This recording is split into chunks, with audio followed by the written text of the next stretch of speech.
ప్రకాశం జిల్లా అద్దంకి మండలం ధర్మవరం గ్రామంలో దారుణ ఘటన చోటు చేసుకుంది. గ్రామంలో ఆర్ఎంపీగా సేవలు అందిస్తున్న మేడగం కోటిరెడ్డి హత్యకు గురయ్యారు. అర్ధరాత్రి సమయంలో అతని నివాసంలోకి చొరబడిన దుండగులు అతి కిరాతకంగా హతమార్చారు.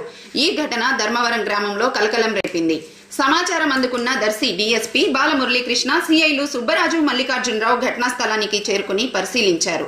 క్లూస్ టీం, డాగ్ స్క్వాడ్లతో వివరాలు సేకరించే పనిలో నిమగ్నమయ్యారు పోలీసులు. చుట్టుపక్కల వారిని విచారిస్తూ వివరాలు సేకరిస్తున్నారు.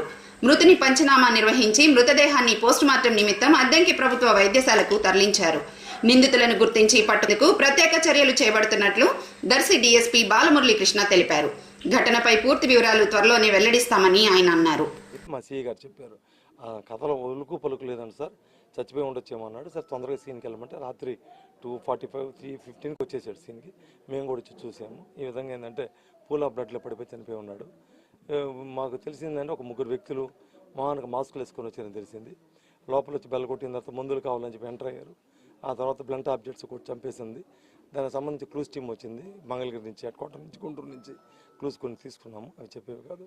అదేవిధంగా కాండిడేట్స్ అయితే మిగతా కొన్ని అనాలిసిస్ చేస్తున్నాము. సస్పెక్టెడ్ పర్సన్స్ కూడా కొందరిని విచారిస్తున్నాం. ఈ 1.5 days దీన్ని డిటెక్ట్ చేస్తామండి. Thank you.